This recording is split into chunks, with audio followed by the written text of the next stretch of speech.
Well, good evening, everybody, and welcome to the very first edition of the Dab Savage Show. I am your host, Dab Savage, and the title of this episode is Who the Hell is Dab Savage? Now, a lot of you probably know me as a former pro wrestling superstar, an actor. If you watch the adult films, maybe you've seen the little dab, the medium, the decent sized dab. But for those of you who don't know, I'm Dab Savage. For years and years, I was one of the biggest, greatest professional wrestling superstars that you'll ever know, hear, talk to, follow on Instagram, follow on YouTube. That was me. You know, I traveled the world in zebra print spandex, baby oil, bitch slaps, body slams. I pretty much did it all. And I have decided to start a podcast. So we're just going to kind of roll with it. And, the basis of this podcast isn't going to be just professional wrestling. Professional wrestling was a huge staple of my life. You know, it got me on TV. It opened a lot of doors for me. You know, it took a somewhat shy kid from small town Georgia and turned him into this, well, some people might say kind of an asshole piece of shit, but it turned him into someone that he is today. So, a lot of you that know me or have followed me for years, you may know my story, but I want to just kind of give you a Cliff Notes version of who the hell is Dab Savage. So, I know I look good for my age, but I was born in the early 80s, 1983 to be exact, in small town Albany, Georgia.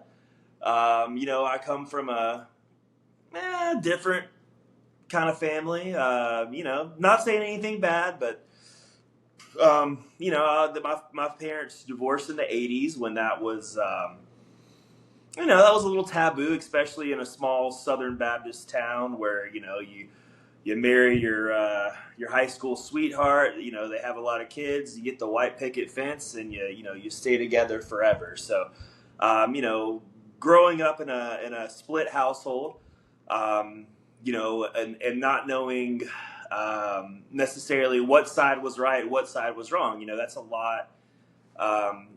That's a lot for a young person to deal with. So, I spent a lot of my life kind of walking the fine line of, is mom right? Is dad right? Is grandma right? Is the other grandma right? And it's a lot. Now we have all these therapists and counselors and shit that can help kids through that. They didn't have that shit in 1989. You just kind of had to deal with it yourself. And so I. No hating on counselors or therapists. A lot of them do good work. A lot of them are fucking weird. I always, people always tell me like, and you should talk to somebody.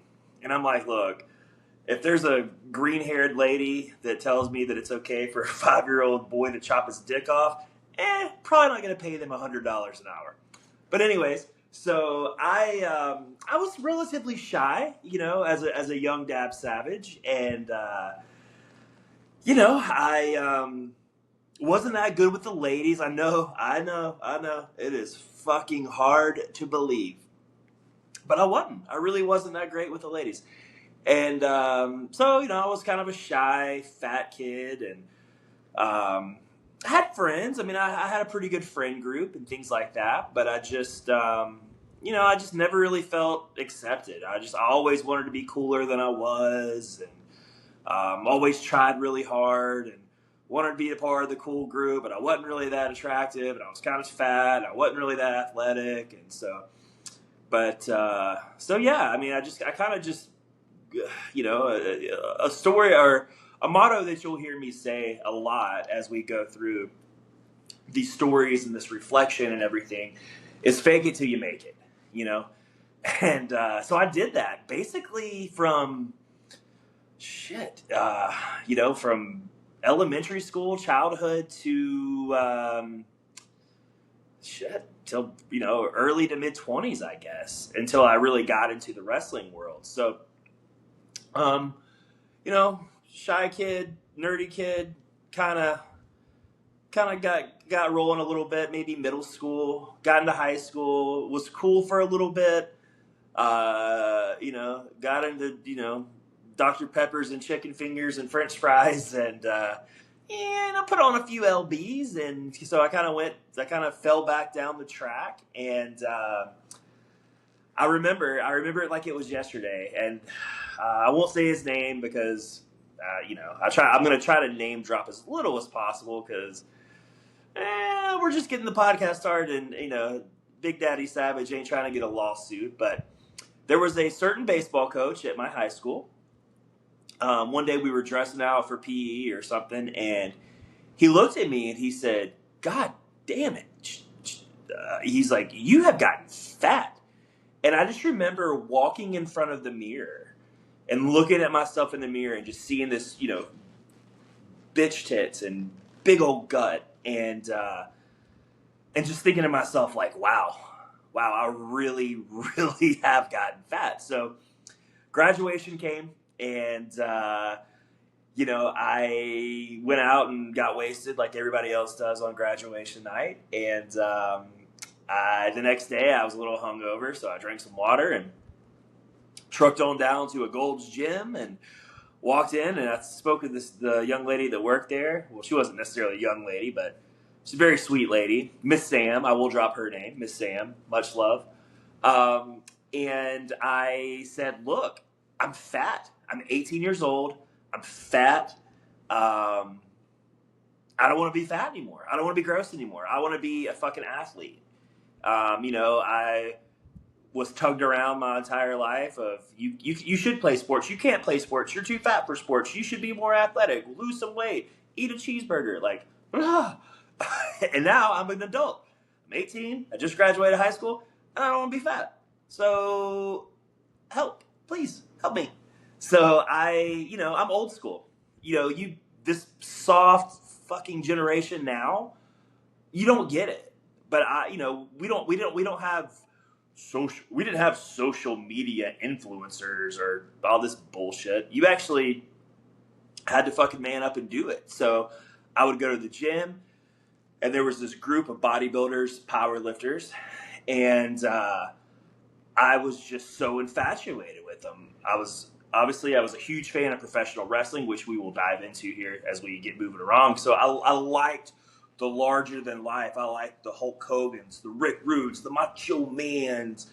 I love that. I just love the body. I love the bodybuilders. I love, and so there was this group of probably 50-year-old guys that were just good blue collar, hard ass working guys that would just get in there and they would train. And so I would just follow them around like a little lapdog and ask questions and spot them on bench press and one thing that I learned the old fashioned way. I learned gym etiquette. I learned how to put up your weights. Hey, kids at the gym, if you bench press 225 or 315, that's great. Put your fucking weights up. It's so rude and it's so trashy. But anyways, that's sort of how I got into bodybuilding or weightlifting, and it was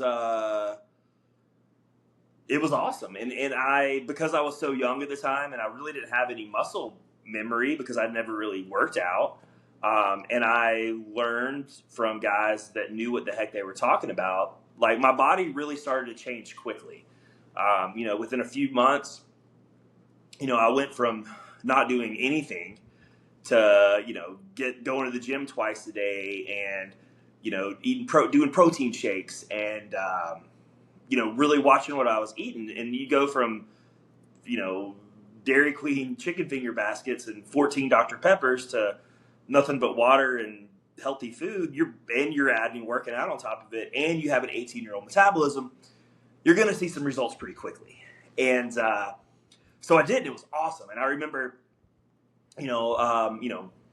friends coming back from college and seeing their parents and things like that, and them just being like, "Holy smokes! Like, what's going on with you?" Some thought I was on hard drugs because I lost so much weight. I was not. That came later.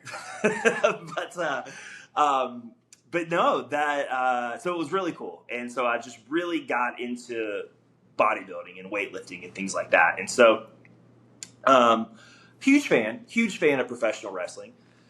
Grew up in small town Georgia, Albany, Georgia. Peace up, A-Town down. So WCW wrestling was huge to me because they actually came, so I got to see them and really connected with a lot of those guys. And then, but as I got older, and it's just a sparkling water here. But as I got older, the WWF had bought the WCW, so I got to see some of those shows, and the wrestlers would come work out at the gym. So, this is kind of where my creeper mode started, I suppose. But I would go hang out at the gym, and I'd wait for the wrestlers, and hang out with them and talk to them and take pictures with them on my flip phone, Nokia. And so and we'll have him on the show at some point, but we got to get a few of these kinks out before I start bringing guests on here because I want to make sure everything is cool. But there was a gentleman who's still a really, really great friend of mine, the pop star, used to be the Italian heartthrob. Now he's the pop star, Johnny Romano. And Johnny found me on MySpace.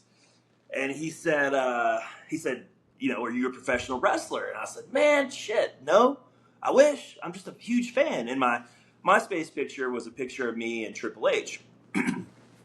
So anyways, we got the chatting, and turns out he had trained with Dory Funk Jr.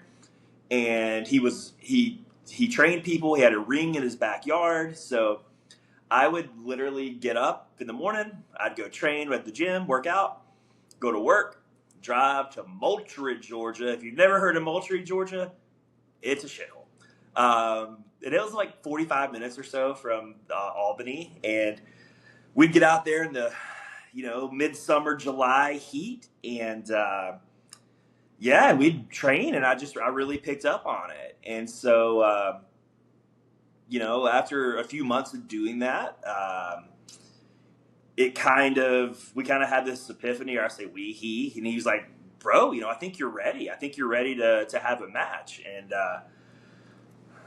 I'm like, hell yeah. But then I was so focused. I mean, I knew the character of Dab Savage. I knew what I wanted him to be, right? Like, I knew he was this David Lee Roth, kind of still stuck in 1987, but like, I like he was flamboyant. I had him here. I just didn't have him here yet.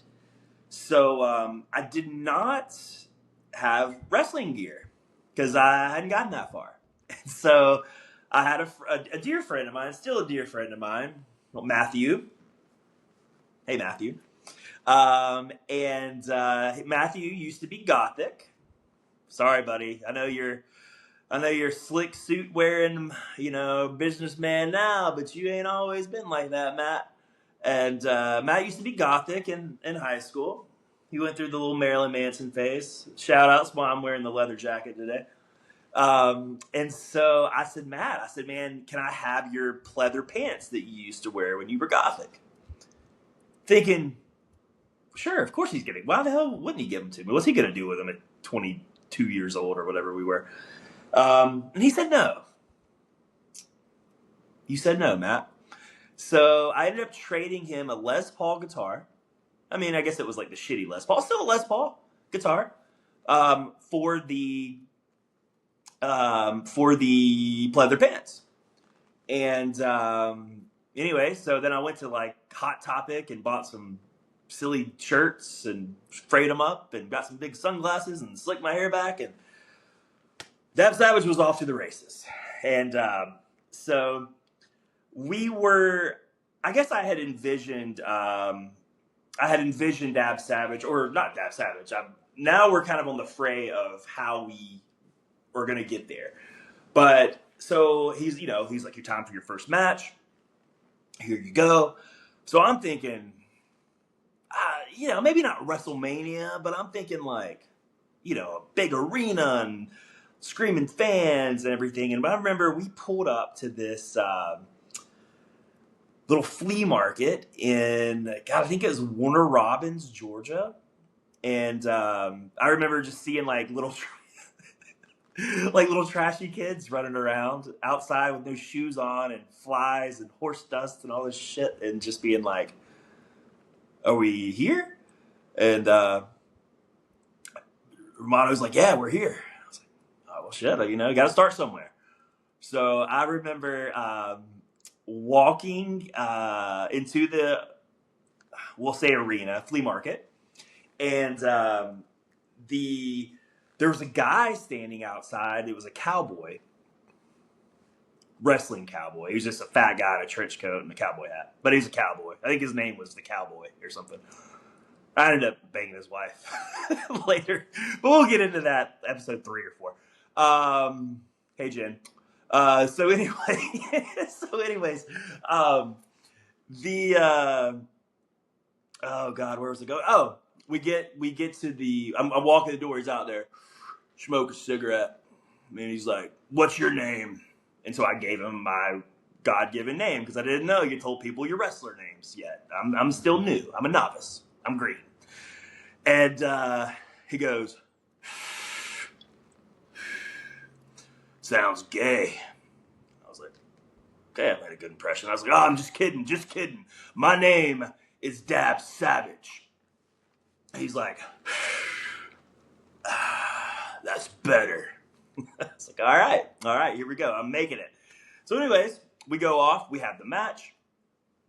It's awesome. I mean, the 25 people in attendance and the kids with no shoes on really enjoyed it. And so, yeah, I was sort of off to the races at that point. And I'm not going to just give you the tail by tail, like, A to B to C to D, and I've kind of mapped out this podcast. So this is episode 1. I want this to really just kind of be like a meet and greet with me, to get to know me as sort of a human, how I became to where I am now.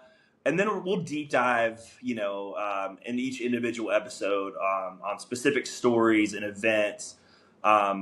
Because really what I want to get across for myself is that, we live in a world now where the world we live in sucks. Let's just be real, right? I mean, the world sucks.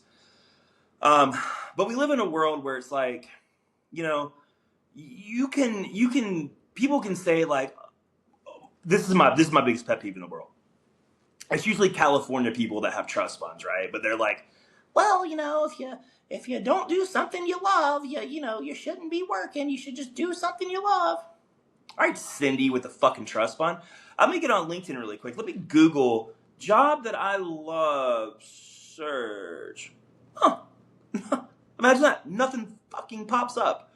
So just shut up. Life is not, it's not white and black, okay? It's not go to school, get a degree, get a good job, retire, have a life, have plenty of spending money. That ain't the way shit works. Sorry. If you're younger and you're following that dream, I'm saying don't do it, because I mean it gives you a chance. It gives you a chance, but it's not a guarantee. So what I want to really get across in this podcast and with my guest and with the stories that I tell is that you do have to work hard. You do, but things aren't given to you.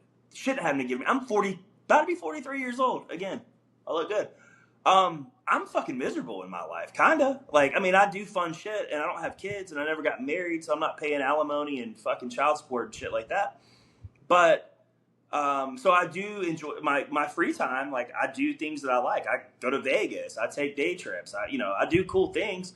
I stay in shape. So, the wives of the guys that drive Teslas and have trust funds would rather sleep with me than their husbands. It's a small win, but it's a win. So what I really want to accomplish in these stories and stuff that we tell is that life's about circumstance. It's right place, right time, and it's just keep plugging away. I mean, there were, I plugged away with wrestling. I plugged away with acting. I've gotten shot down way more times than I've gotten shot up. So, the moral is just to keep trying and to just try to put yourself in the right situations. And you may not achieve what you want to achieve. I'm not a motivational speaker. This ain't a goddamn TED talk. What this is real life, and I want to show you real life, and I want to show you somebody who technically came from nothing, in essence. And I just got a Tinder match. Hey, Michelle. But technically came from nothing and has kind of built his brand and has done some really cool things and is hoping to continue to do that. So I want you to just take that into consideration as you hear these stories and everything. So anyways, enough about that. So that's sort of how the wrestling career got catapulted. So that's the beginning of the Dab Savage, the wrestler side. There was also Dab Savage, the actor side. Yeah, actor. Now, because in my day, Jesus Christ, I'm that guy. Back in my day. But in my day, we looked up to actors. I looked up to Sylvester Stallone. I looked up to Mel Gibson. I looked up to Arnold. Now, people name one actor that you're like, oh man, he's cool or she's cool. Jeopardy theme. I can't. The younger generation is more concerned of influencers, and that's where these are the fucking people that are gonna, not to be a Debbie Downer, but these influencers that fucking play video games with their toes and twerk and have hundreds of thousands and millions of followers. If they ever do have to get a job, that's probably who you're going to work for. So that's what you have to look forward to. So again, kind of goes back to what I was saying of it ain't white and black. It ain't go to school, get a job, get a wife, white picket fence. Those days are done. Andy Griffith's been off the air for 60 years. So just take that into consideration. But I'd been doing wrestling for a while. And I had but I had become friends with a group of ladies that were in a acting group. So they added me to the Facebook group, and so they were like, first thing I saw was an extra for this movie in, I think it was Carrollton, Georgia, or Covington, Georgia, somewhere. And so I didn't have headshots. I'm a pro wrestler. So I literally took my BlackBerry. This is before front camera. Flipped it around like this. Took a selfie. I had 3 wrestling pictures that were pro shot on the digital camera. So I sent that in. Not really thinking much of it. So I get a call back. I don't know, maybe 30, 45 minutes later. And it was like, is this Dab Savage? And I said, yeah, this is Dab. And, introduced himself, very, very friendly. And he said, hey, I got your stuff for the extra role in the movie, but would you be interested in doing having an actual part, IMDb accredited part in the movie? And I'm like, yeah. I mean, sure, that sounds way better. I mean, that's 5 times the amount of money, and I get to have an IMDb page and see my name at the end and actually talk. So yeah, let's do that. So ended up going to, I think it was Covington, Georgia. It was Covington, Georgia, because it's the same city that In the Heat of the Night was filmed. Great show. And a lot of the guys that were in the film had worked on In the Heat of the Night. So yeah, it was absolutely Covington, Georgia. So anyways, go to Covington, get there a night early, get me a trashy hotel that was within walking distance of a strip club. So so I get there and I walk to the strip club, and I mean, it's a dump. It's a, oh God, I don't know, a double wide trailer would be giving it a little credit. It was basically a trailer with some stripper poles, and It was fun though. I had a good time, and there was this swinger couple that was sitting there, and they were like trying to get me to, I wasn't feeling it. Not really my jam. Sorry, swing dogs out there. But so, anyways, I spent all my money. I mean, this is 2011. I probably had like $40, but all 40 between $8 beers and dollar stripper tips. That didn't last very long. So I ended up leaving and going to the hotel. And anyway, so the scene that I'm in was a fight scene. Right? I'm a prisoner. I'm a big badass, long haired motherfucker. And so I get to the building where we're filming the fight scene at, and the email that they had sent had said, it's going to appear that you're going to be naked. So I'm like, all right, whatever. So it was like, wear whitey tighties. Well, Dab Savage don't wear whitey tighties, okay? But I did have these like really, really tiny little anchor underwear that I used to wear under my wrestling tights. So, I mean, you talk about big, burly, barrel-chested dude. I mean, I was big in 2011. I mean, I was probably 225. Pretty big motherfucker. And so I come out, and it's just all these dudes and their Fruit of the Loom whitey tighties. I come out my little anchor print underwear, skimpies, and it was like the record stopped. And everybody's just looking at me. I'm like, shit. All right. So they actually had to halt filming for like 10 minutes so they could run to like the dollar store and go get me some actual whitey tighties. Anyways, so once I got underwear, we filmed the first scene. It was really cool. And I'm like, shit, I'm an actor now. I'm an actor. I've been wrestling in flea markets and National Guard armories and all this shit, getting beat to hell and back. And I could have just been an actor this whole time? Well, 200 auditions later with no callbacks, it wasn't that easy. So, yeah, so that's kind of how the acting started. So all these things are starting to kind of intertwine here. So, before we move on, I would like to take a quick moment to thank our sponsors. Our first sponsor is Plastic Bottle Vodka. That's correct, Plastic Bottle Vodka.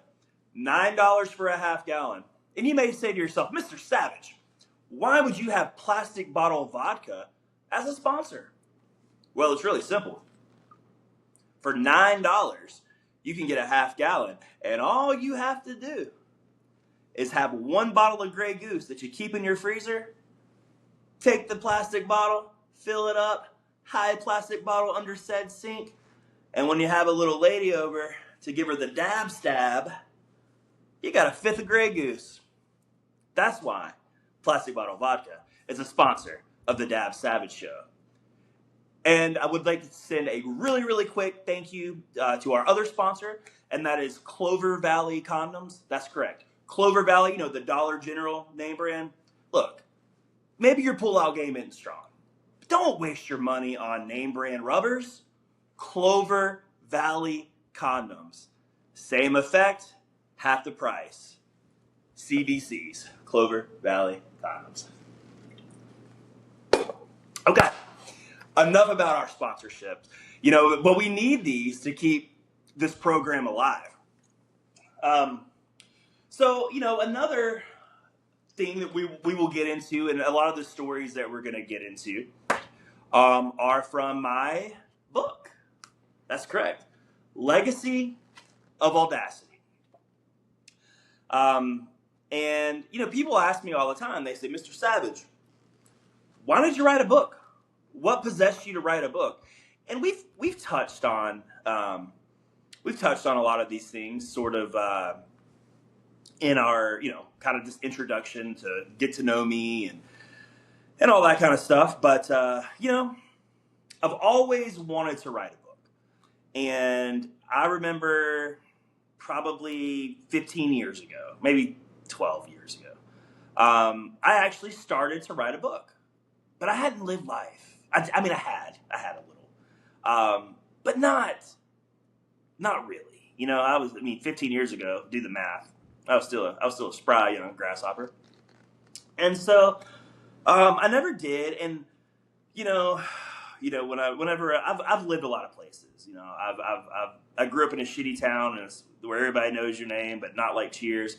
And I just never wanted to just not leave and just stay there and wear the same baseball cap and sit on the same bar stool and just not see the world per se. And so I've lived a lot of places. I've done some questionable things. Some of them I'm proud of. A lot of them I'm not. I'm not. I've done some really terrible things. I've hurt some really genuinely pretty good people, and I take responsibility for that. But the accumulation of these things in these places that I've lived and these people that I've met had just given me this plethora of stories to tell. So I'm visiting back home, or I'm in a different city and I'm hanging out with some guys that I met at the gym or at the bar or whatever, and they're like, "Man, you should write a book.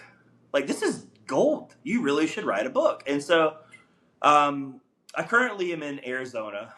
This jacket is just for show. It's hot as fuck. It's 112 degrees outside, but I figured I'd try to look cool for the first one.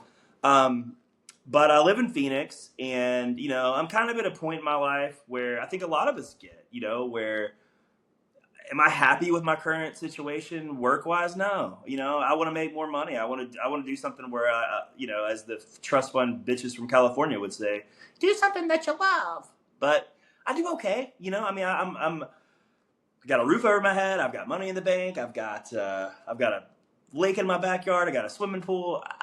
Things could be way worse. But I always want more. I heard a quote one time, and it said, if you surround yourself with mediocrity, you'll settle in mediocrity. And I don't want to fucking do that, but I'm currently at kind of a crossroads in life. So anyways, I decided that I was put pen to paper, and I started kind of where we started today with, childhood. Obviously, I go into a lot more detail, but it just kind of, it flows and flows and flows. And I swear to God, I got so freaking into writing this book.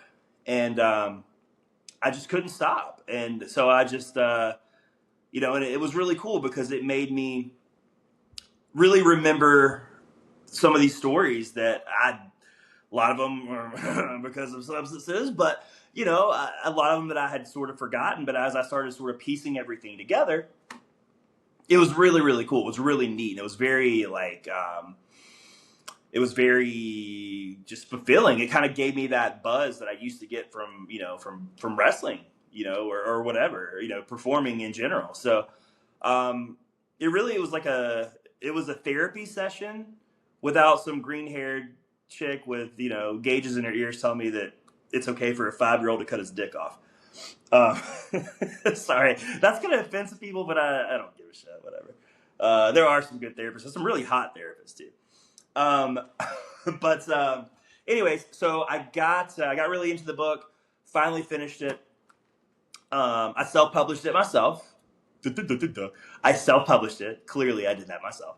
And yeah, it's done really well. I think that a lot of my friends and people that I'm colleagues with or maybe from Facebook or social media have read it, that maybe just know the perception. Not that I don't try to act like I'm anything I'm not on the internet. That's one thing. If any of you follow me, as you get to know me through this, you will realize I'm as real as it fucking comes.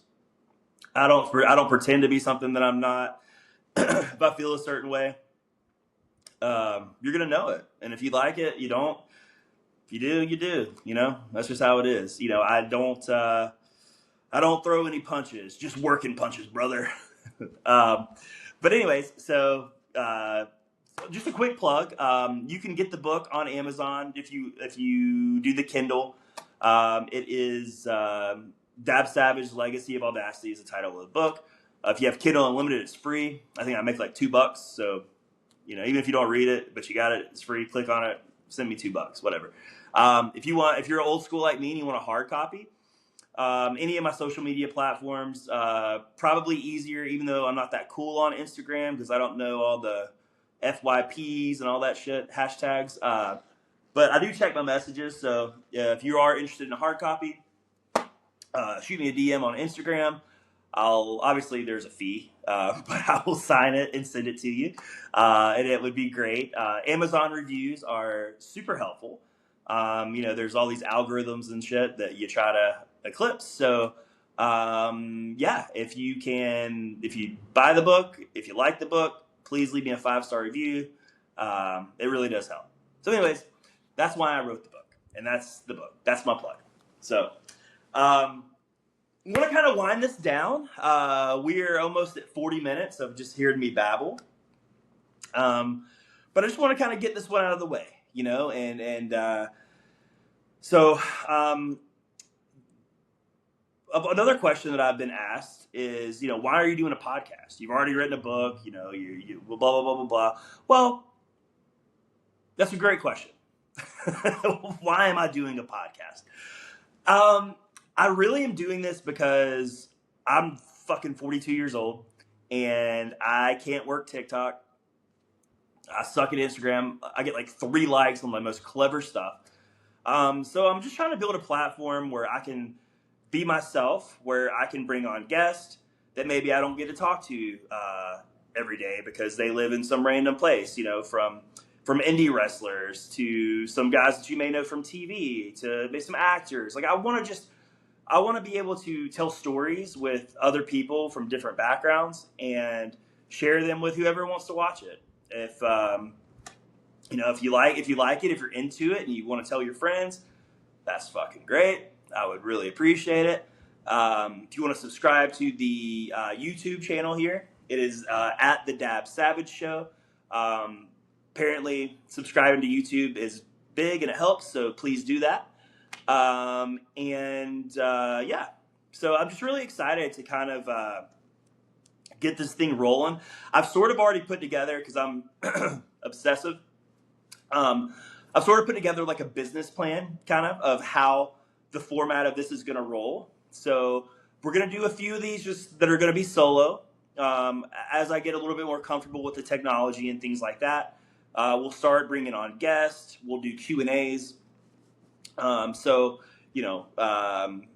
me on the social media.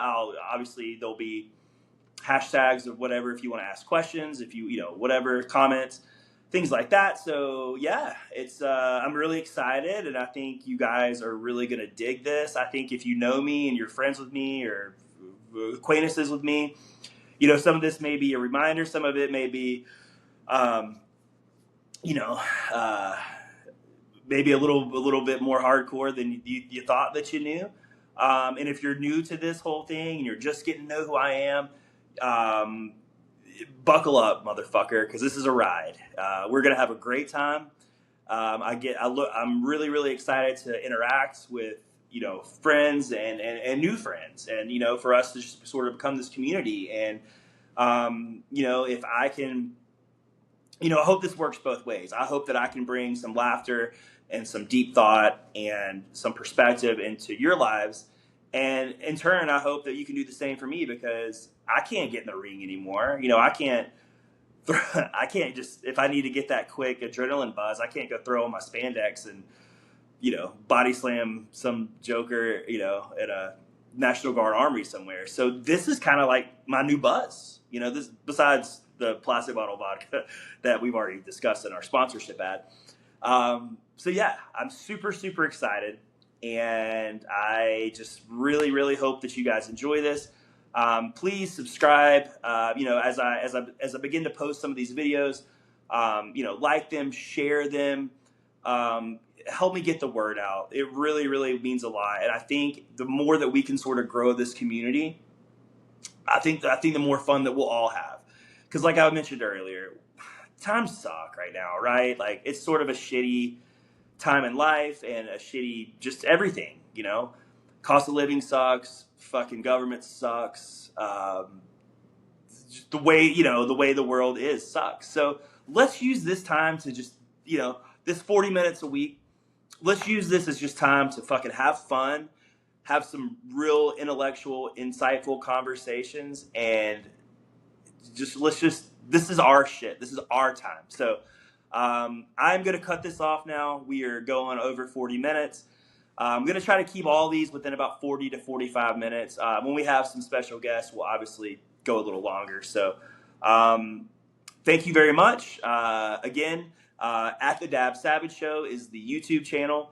Dab Savage on Facebook and Dab Savage on Instagram.